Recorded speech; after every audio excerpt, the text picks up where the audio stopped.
Ya, pada kesempatan ini kita melanjutkan mata kuliah yang sebelumnya sudah saya sharekan di jurnal ya, satu jurnal yang menjadi referensi pada mata kuliah ini, bahwa kembali lagi ke dalam rancang bangun ya, atau dalam ekonomi syariah itu, karena ya ini kita membahas akuntansi ekonomi syariah. Jadi dalam rancang bangun ekonomi syariah itu, ilmu ekonomi itu kan didefinisikan sebagai ilmu yang mempelajari bagaimana manusia memenuhi kebutuhannya ya, yang tidak terbatas ya, dengan alat pemenuhan kebutuhan yang terbatas pula. Nah, pada ekonomi syariah tentunya ada 5 pondasi yang paling utama ya. Itu yang pertama adalah tauhid, tentang keesaan Tuhan, yang yaitu yakin ya akan keesaan Tuhan, keesaan Allah Subhanahu wa taala, dan yakin bahwa segala sesuatu di muka bumi ini diciptakan tidak dengan sia-sia atau tidak bermanfaat ya. Semua tentunya memiliki tujuan gitu. Nah, selanjutnya yang kedua yaitu fondasi dari ekonomi syariah itu adalah adil ya. Adil kalau dalam bahasa Arab, al-adl. Jadi konsep adil dalam Islam itu tentunya tidak menjalimi ya, dan tidak dijalimi gitu. Ini tepat dalam Quran surat Al-Baqarah ayat 279. Jadi pelaku ekonomi itu tidak dibolehkan untuk mengejar kepentingan pribadi ya, apabila kepentingan tersebut merugikan orang lain atau merusak alam. Tentunya harus seimbang ya. Dalam artian kan al-adl itu kalau dalam definisi bukan seimbangnya, seimbang itu bukan menyamakan semua yang mempunyai hak, tetapi memposisikan sesuai dengan haknya gitu. Itu yang disebut dengan al-adl ya.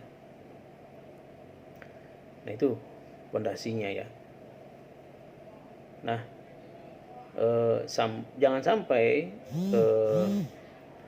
hanya untuk mengejar keuntungan, hanya mengejar keuntungan saja ya, tetapi bisa merugikan orang lain. Jadi jangan sampai begitu. Itu adil ya, harus sesuai dengan kepentingannya gitu ya. Kemudian yang ketiga, pondasi dari ekonomi syariah itu adalah nubuwah ya, atau kenabian, karena memang kita merujuk pada hadis ya, Al-Quran dan hadis. Dan hadis itu adalah mempresentasikan seorang rasul kan gitu. Itu Nabi Muhammad SAW. Karena memang rasul itu sudah diturunkan untuk yang terbaik ya, yang diberikan pada umat manusia, pada makhluk Allah ya kan. Inna arsalnaka makarimal akhlak kan gitu ya. Tidaklah diturunkan rasul itu Nabi Muhammad kecuali untuk menyempurnakan akhlak yang mulia. Itu nubuwah ya. Kemudian Rasulullah sebagai contoh terbaik juga bagi umat manusia. Keteladanan ini yang dapat dilihat dari sifat-sifat utama yang dimilikinya, seperti sidik ya, benar atau jujur, amanah, tanggung jawab, dan dapat dipercaya adalah kredibilitas ya. Kemudian fatona, kecerdikan, kebijaksanaan, intelektualitas, dan tablik, yaitu komunikasi, keterbukaan, dan pemasaran. Nah, ini 5 sifat ini ya dimiliki oleh seorang rasul dan kita harus mentaatinya atau mengikutinya, harus menjadi contoh. Karena dalam transaksi ya ekonomi, transaksi akad itu tentunya menerapkan konsep-konsep ini pada pelaksanaan sehari-hari. Kan dalam transaksi kan harus jujur gitu kan, ya harus dipercaya kan gitu. Ya, Rasul itu kan mencontohkan pada kita bahwa dalam berbisnis ya, bertransaksi dalam akad itu harus saling keterbukaan kan gitu, jujur tadi ya, sidik gitu ya. Kemudian amanah, kita tidak boleh tanggung jawab kita lepas gitu kan, tetap harus amanah. Kemudian bijaksana ya, jadi artinya menempatkan hal sesuatu yang pada tempatnya gitu ya. Itu masuk pada ciri-ciri jujur Rasul ya, yaitu patona. Nah, kita juga dalam transaksi harus merujuk pada itu. Dan kemudian ada tablik ya. Tablik itu komunikasi ya, terbuka ya, terutama dalam teori-teori pemasaran ya. Apa yang kita sampaikan, apa yang kita iklankan itu, promosikan itu ya harus sesuai dengan keterbukaan ya. Akhirnya kan harus jujur kan ya, harus sidik gitu tadi. Jadi harus sesuai. Kalau kita menjual satu barang yang harganya mahal, tentunya ya kualitasnya juga harus bagus. Nah, sama halnya dengan barang-barang biasa juga, kita juga harus jujur ya, misalkan sesuai dengan harga kan gitu. Kadang-kadang cara-cara ini bisa dilakukan oleh orang yang tidak jujur kan gitu, hanya demi meraup keuntungan yang tidak seberapa, tapi dia mengorbankan kejujuran itu, jadi berbohong. Nah, yang keempat adalah kepemimpinan ya, atau pemerintah, yaitu khilafah. Ini ya 5 pondasi ya. Khilafah kenapa? Karena kita juga taat pada pemerintah, taat pada aturan undang-undang pemerintah kan gitu.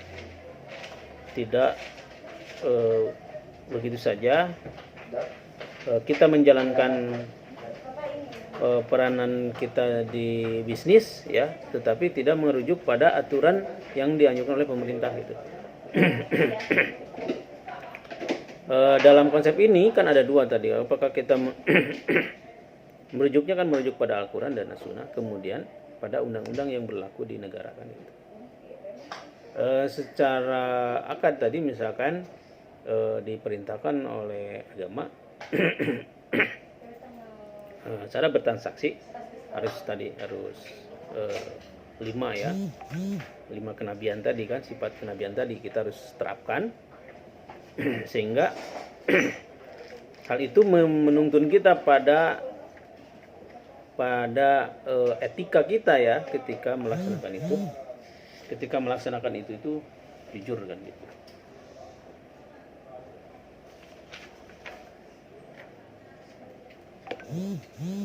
Jadi itu ya, mohon maaf ada sedikit keganggu. Nah, kemudian yang kelima adalah dari pondasi ekonomi syariah itu adalah ma'had ya, atau hasil. Karena tetap dalam itu keuntungan itu diatur ya, dalam agama juga diatur kan ya, hasil ya, ma'had itu. Jadi laba dalam Islam itu berarti keuntungan, tentunya keuntungannya itu fid dunya wal akhirah kan gitu.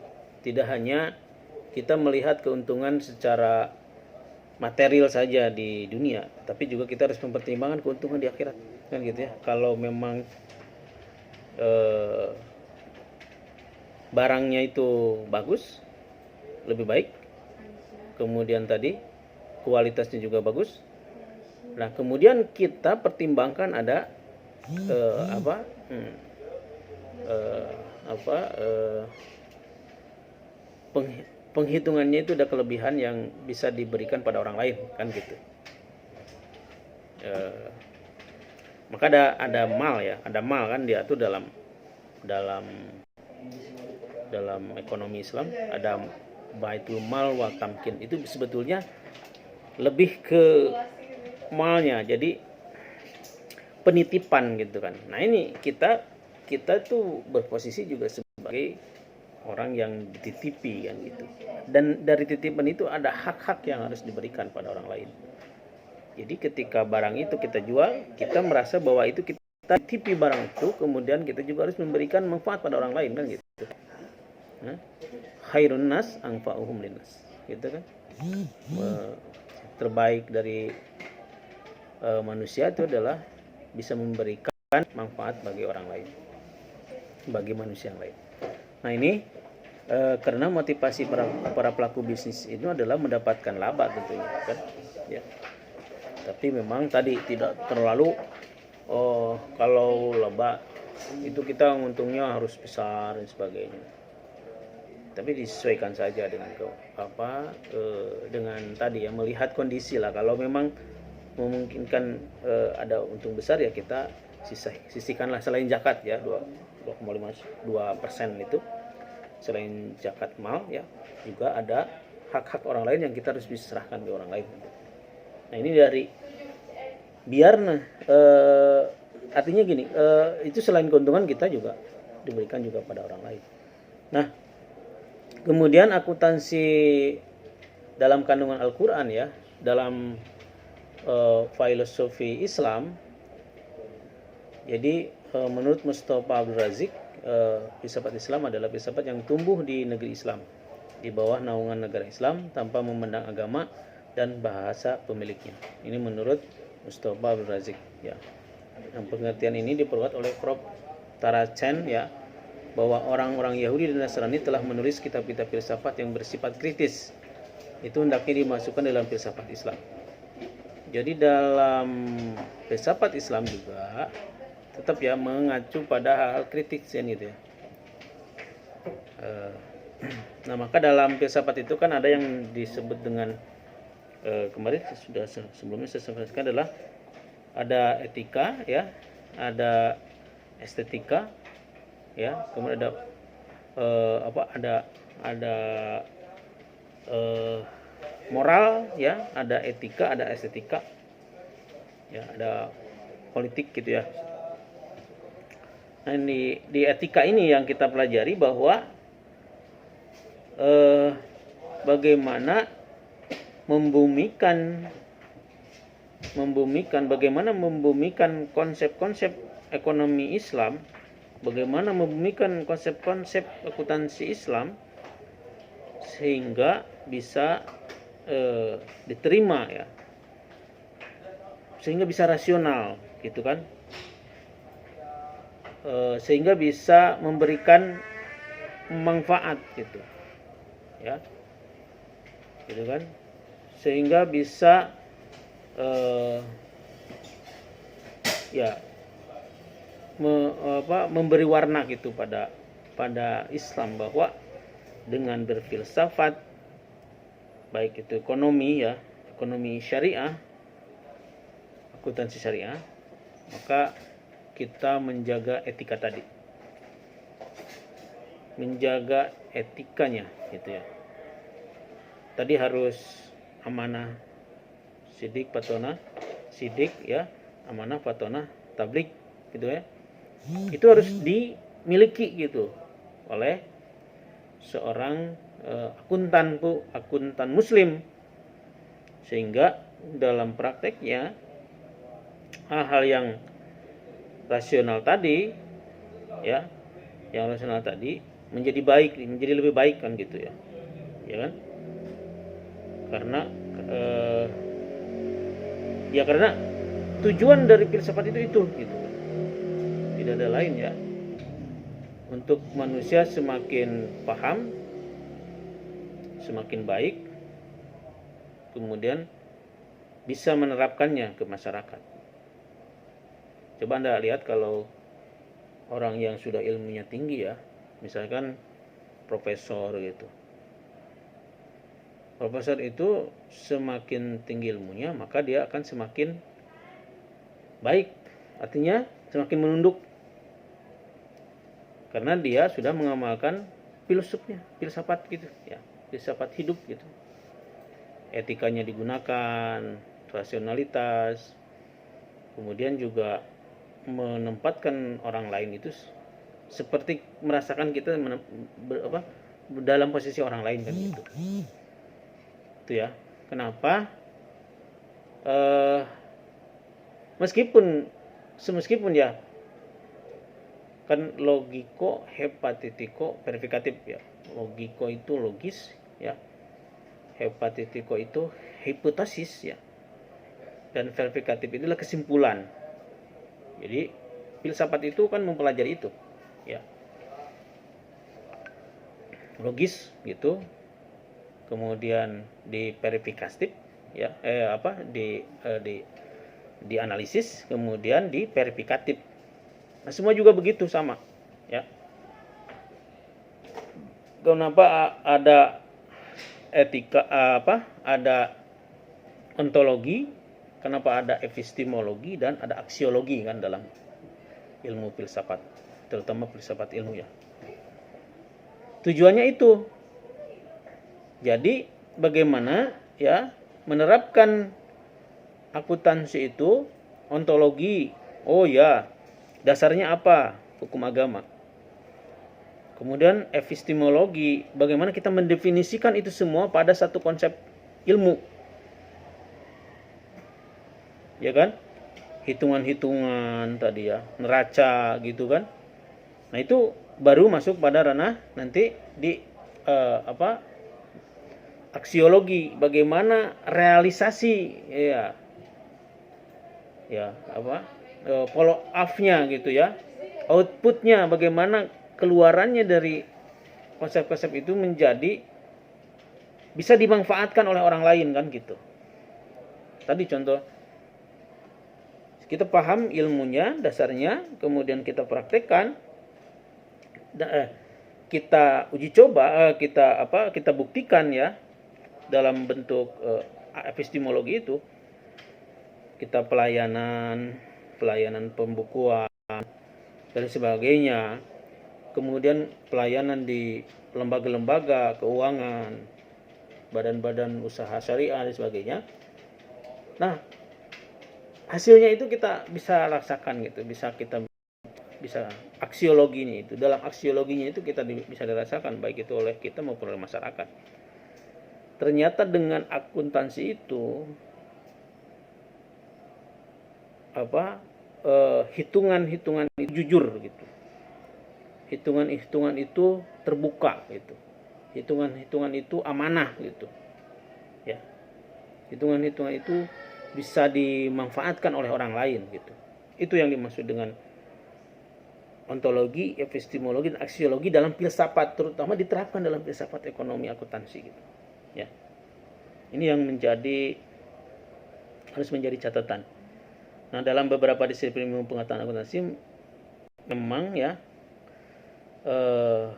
merupakan informasi yang mencoba mengkonversi bukti kan, mengkonversi bukti dan menjadi informasi dengan cara melakukan pengukuran transaksi yang dan akibatnya yang dikelompokkan dalam akunnya.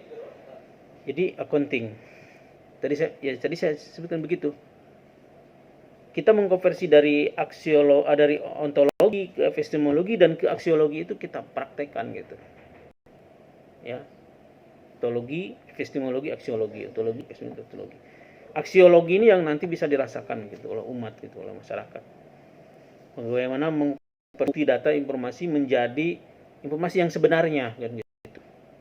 Yang bisa diterima oleh masyarakat. Yang amanah, yang jujur gitu. Ya. Tuh. Jadi misalkan perkiraan pos keuangan aktiva, utang modal, hasil, biaya, dan laba itu menjadi terbuka dan menjadi informasi yang bisa dipertanggungjawabkan kebenarannya kan gitu.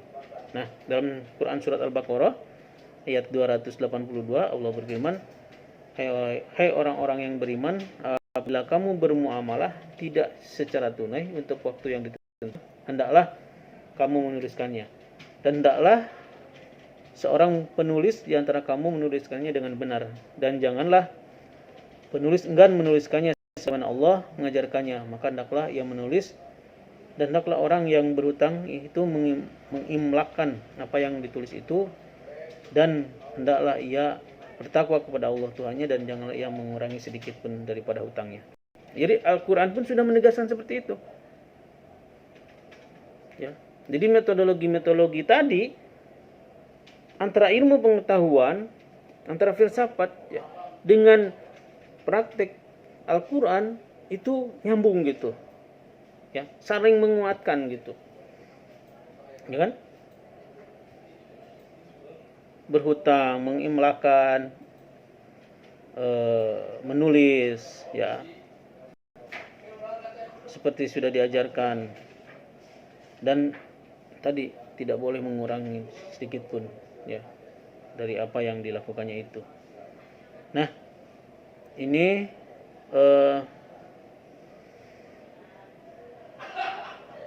ya sebetulnya ini sudah beberapa materi juga sudah saya sampaikan ya. Perlu juga saya tambahkan bahwa tadi dalam akuntansi syariah itu memang merupakan suatu upaya untuk mencari ya bentuk akuntansi yang berwajah humanis ya, emansipatoris, transendal, dan teologikal. Jadi tadi ya masuk pada hal itu.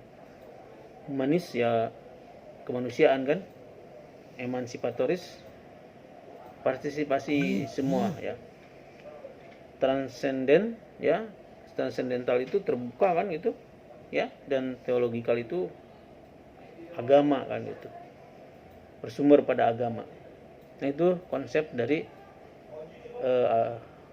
filsafat ilmu akuntansi syariah. Nah, dalam penyusunan bangunan akuntansi syariah juga dilakukan dengan metode dekonstruksi ya. Jadi bagaimana bangunan akuntansi syariah itu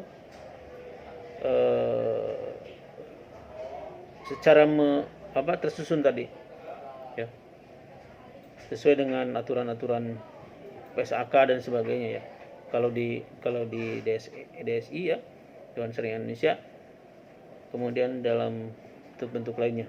Nah, karena itu penyusunan bentuk akuntansi syariah juga akan berdampak dalam mengarah perilaku manusia ke arah perilaku yang etis dan ke arah bentuknya peradaban bisnis yang ideal. Ya, tujuannya untuk tadi peradaban bisnis yang ideal. Jangan sampai dengan kita tidak tabligh, tidak amanah, ya, tidak fatona, akhirnya kan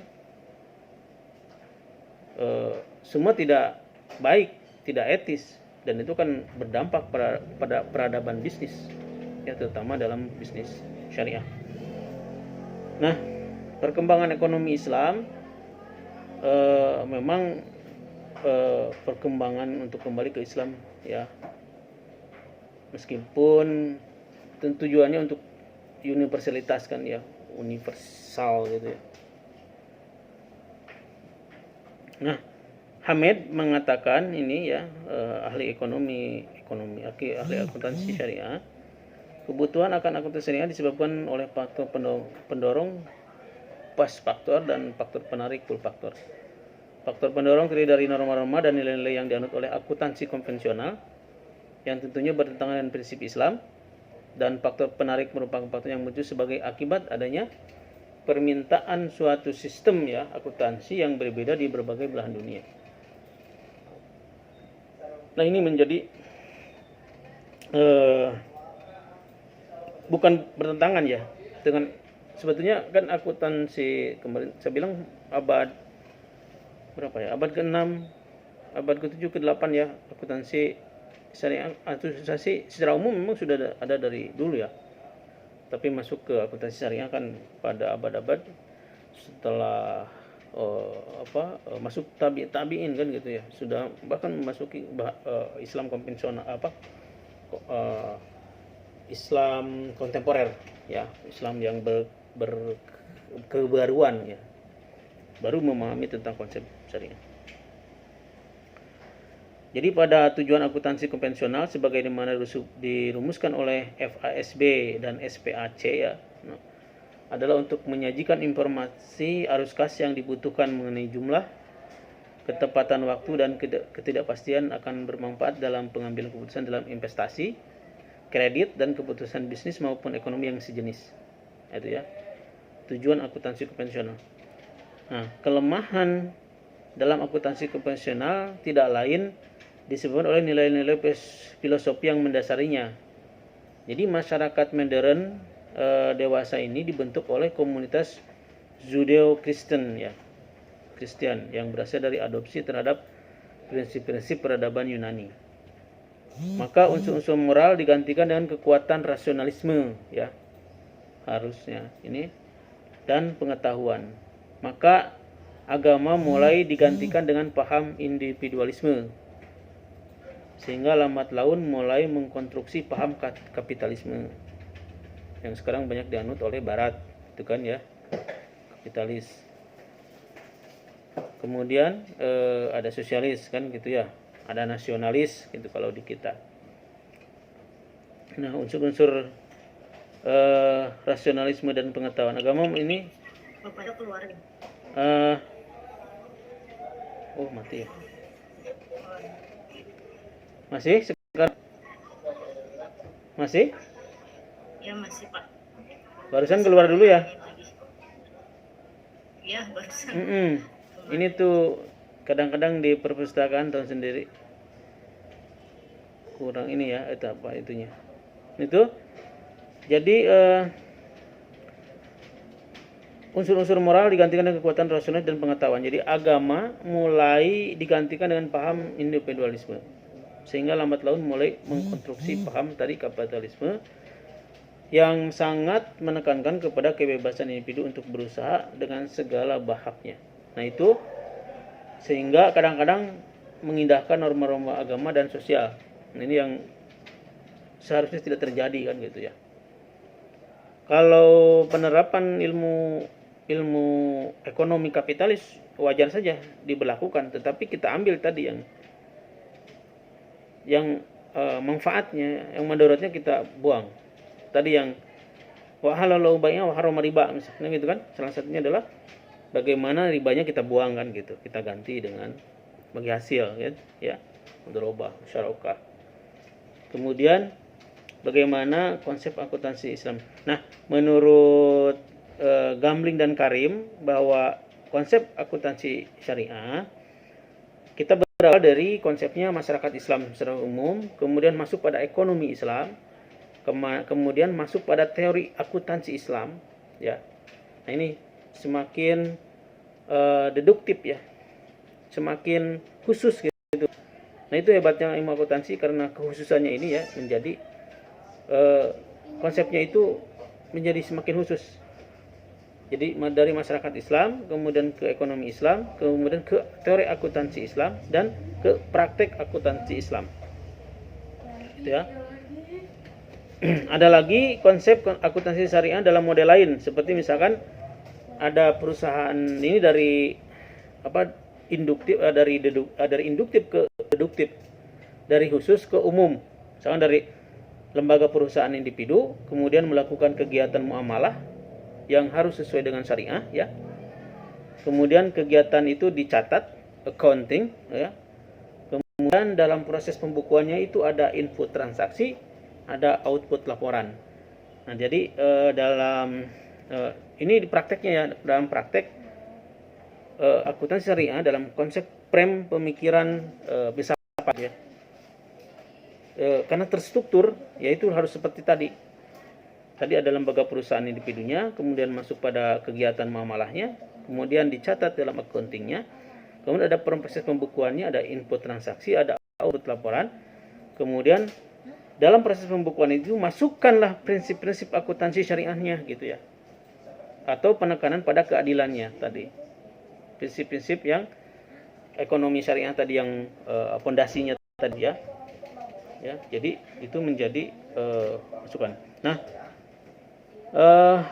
langkah pengembangan standar akuntansi keuangan ya, terutama di dalam Bank Islam itu dimulai dari tahun 1987 ya. Dalam tersimpan di perpustakaan Islamic Research and Training Institute ya, Islamic Development Bank atau IDB. Jadi studi itu ialah mendorong pembentukan accounting dan auditing organization for Islamic financial institution atau organisasi akuntansi keuangan untuk bank dan lembaga keuangan Islam. Nah, ini nih yang masuk pada organisasi nirlaba di Bahrain ya pada tahun 1991. Maka sejak didirikan organisasi ini terus mengembangkan standar keuangan melalui pertemuan periodik komite pelaksana untuk perencanaan dan tindak lanjut. Nah, dalam pendekatan dan fungsi akuntansi syariah ada yang mengidentifikasi konsep akuntansi yang telah dikembangkan sebelumnya dengan prinsip Islam ya tentang ketepatan dan keadilan. Nah, ini sangat dimungkinkan seseorang akan menentang penerapan konsep-konsep itu, misalkan yang berkaitan dengan definisi karakteristik ya informasi akuntansi yang bermanfaat seperti relevansi dan reliabilitas ya. Kemudian mengidentifikasi konsep yang digunakan dalam akuntansi keuangan itu, terutama keuangan konvensional, tetapi tidak sesuai dengan syariah Islam. Konsep semacam itu tentunya akan ditolak atau dimodifikasi secukupnya untuk memenuhi syariah supaya membuatnya bermanfaat. Misalkan contoh nilai waktu dari uang, time value of money ya, sebagai sifat pengukuran. Nah, kemudian ada mengembangkan konsep-konsep yang mendefinisikan aspek-aspek tertentu dari akuntansi untuk bank Islam yang terdiri dari bagaimana cara bertransaksi bisnis yang Islami. Misalkan konsep yang dikembangkan berdasarkan hukum-hukum yang mendefinisikan risiko ya dan balasan yang dikaitkan dengan transaksi bisnis serta terjadinya biaya dan perolehan keuntungan. Ini ya dalam praktek Islamic accounting ya, syariah accounting, maka bank ada lembaga-lembaga fungsi keuangan dan bank-bank Islam itu bagaimana mendasarkan prinsip-prinsip Islamic accounting itu ya, syariah accounting itu tidak boleh memisahkan antara hal yang fid dunya wal akhirah ya, tentang keduniaan dan keagamaan, syariah dan ilmiah gitu ya. Dua-duanya harus saling bersamaan kan gitu. Nah, prinsip ini mengharuskan memang kepatuhan kepada syariah sebagai dasar dari semua aspek kehidupan ya. Dan kepatuhan ini tidak hanya dalam hal ibadah ritual, tetapi transaksi bisnis pun harus sesuai dengan ajaran syariah. Islam mengenai muamalah yaitu tadi pelarangan riba ya, resepsi uang sebagai alat tukar dan alat melepaskan kewajiban. Jadi uang bukanlah komoditas. Dengan demikian uang tidak memiliki nilai waktu kecuali nilai barang yang ditukar melalui penggunaan uang sesuai dengan syariah. Ini sebagai penerapan ya dalam syariah accounting dalam fungsi lembaga keuangan dan bank-bank Islam. Nah, dalam paradigma akuntansi Islam ya, bank syariah juga memiliki beberapa fungsi. Pertama adalah manajemen investasi ya. Bank-bank Islam dapat melaksanakan fungsi ini berdasarkan kontrak mudharabah atau kontrak perwakilan. Menurut kontrak mudharabah, bank dalam kapasitasnya sebagai mudarib ya, yaitu pihak yang melaksanakan investasi dari pihak lain menerima persentase keuntungan hanya dalam kasus untung. Dalam hal terjadi kerugian sebenarnya menjadi risiko penyediaan dana atau sahibul mal ya. Sahibul mal ya. Sementara bank tidak ikut menanggungnya. Nah, ini di dalam paradigma akuntansi, manajemen investasi ini perlu berdasarkan pada kontak-kontak mudharabah ya tadi ya. Mengatur persentase keuangan, mengatur persentase keuntungan gitu. Nah, kemudian ada investasi. Bank-bank Islam menginvestasikan dana yang ditempatkan pada dunia usaha tentunya, baik modal maupun rekening investasi. Ya, dengan menggunakan alat-alat investasi yang konsisten dengan syariah. Misalkan contohnya adalah al-murabahah, al-mudharabah, al-musyarakah, bai as-salam, bai al-istisna dan ijarah dan lain-lain. Maka rekening investasi dapat dibagi menjadi tidak terbatas. Kalau dalam istilah Indonesia unrestricted ya, mudharabah dan terbatas restricted mudharabah ya dalam bidang investasi. Kemudian ada rekening yang tidak terbatas general investment, ada rekening investasi terbatas restricted investment. Yang dimaksud dengan itu adalah tadi bahwa pemegang rekening jenis ini berwenang kepada Bank Islam untuk menginvestasikan dananya ya dengan cara yang dianggap paling baik. Kemudian rekening investasi terbatas atau restricted investment, yaitu pemegang rekening jenis ini menerapkan pembatasan ya tertentu dalam hal jenis, bidang dan waktu bank menginvestasikan dananya. Kemudian ada jasa-jasa keuangan. Dalam Bank Islam itu juga dapat menawarkan berbagai jasa keuangan ya, selain terutama yang berdasarkan upah fee base ya dalam sebuah kontrak atau LC ya, letter certificate ya itu dan sebagainya. Kemudian ada jasa sosial. Konsep perbankan Islam juga mengharuskan Bank Islam melaksanakan jasa sosial ya, bisa melalui dana qardun ya, qard ya, pinjaman, kemudian zakat atau dana sosial yang sesuai dengan ajaran Islam. Nah, ini tadi yang sebut saya baitul mal itu ya, mal ya. Itu adalah jasa sosial. Kemudian ada pernyataan keuangan ya untuk bank Islam, pernyataan keuangan yang menggambarkan fungsi Islam sebagai investor.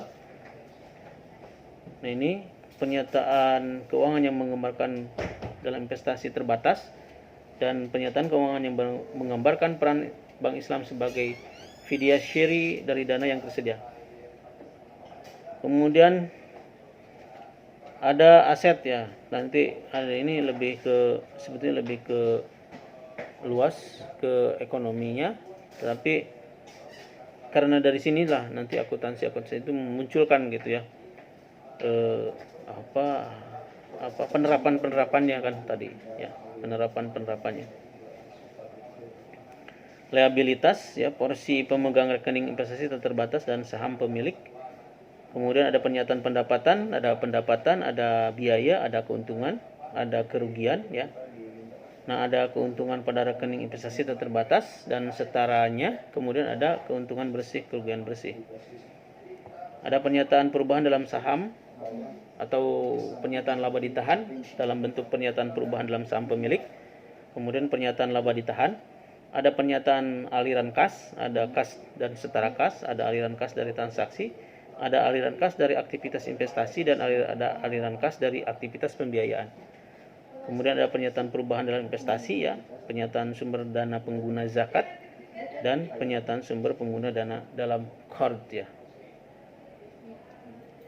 Nah, ini juga digunakan juga asumsi akuntansinya, termasuk dalam konsep satuan akuntansi ada konsep keberlanjutan going concern, ada konsep periode, ada stabilitas daya beli satuan uang. Dalam definisi pengakuan dan pengukuran akuntansinya ada disebut dengan pengakuan akuntansi, yaitu pengakuan pendapatan, pengakuan biaya, pengakuan laba dan rugi. Kemudian juga ada pengakuan laba dan rugi investasi terbatas. Ada konsep pengukuran akuntansi, yaitu konsep kesesuaian atau matching ya. Sifat-sifat pengukuran, ada sifat-sifat yang harus diukur. Nilai setara kas yang diperkirakan akan direalisasi atau dibayar. Kemudian ada revaluasi aset, ada liabilitas, ada investasi terbatas pada akhir periode akuntansi. Ada penerapan aset, liabilitas, dan investasi terbatas. Ada sifat pengukuran alternatif kepada nilai setara kas. Nah, ini yang menjadi nanti penerapan ya dalam teori-teori akuntansi.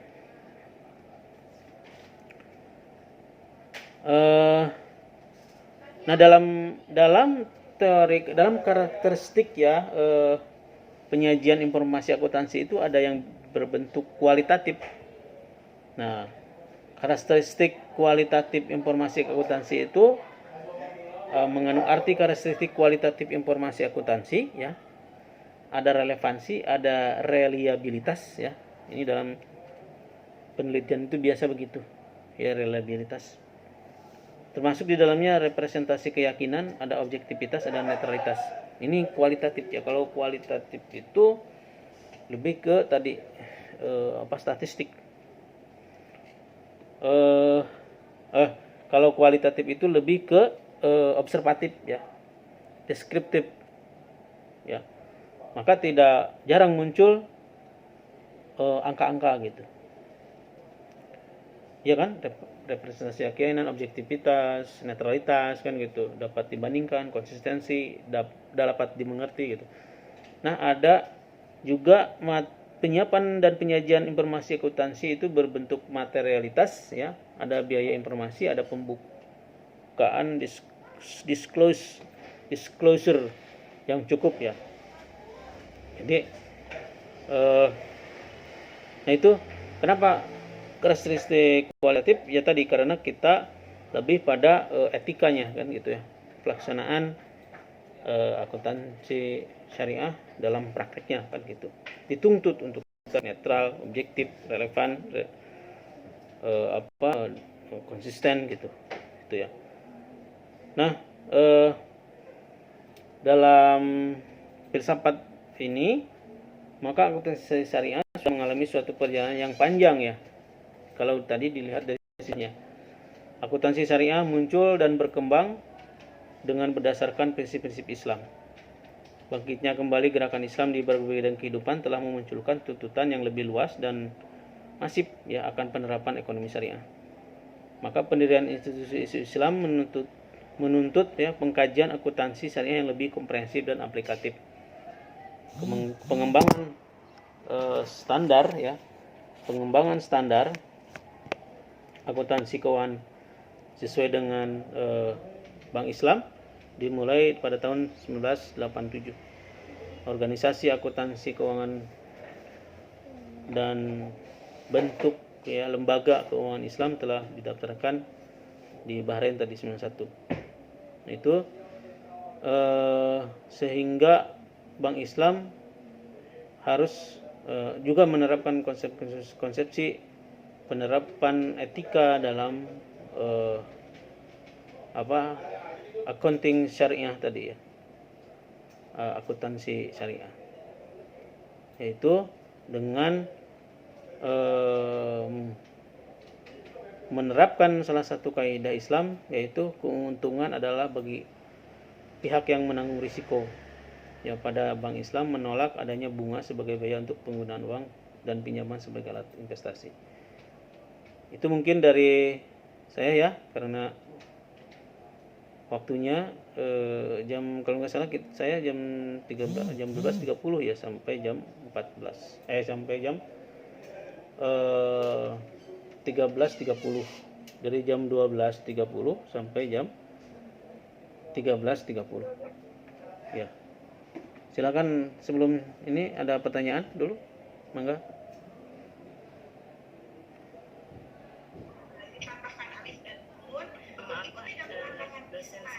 Oh ya, ya terima kasih. Sebelum ditutup saya minta dulu dikeluarkan dulu semua, nanti saya foto, kemudian kita nanti beranjak sebagai bukti ya untuk kehadirannya. 1, 2, 3.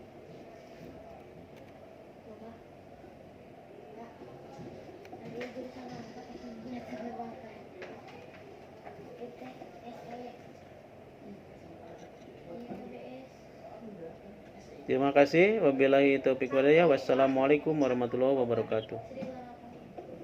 Waalaikumsalam. Waalaikumsalam warahmatullahi wabarakatuh.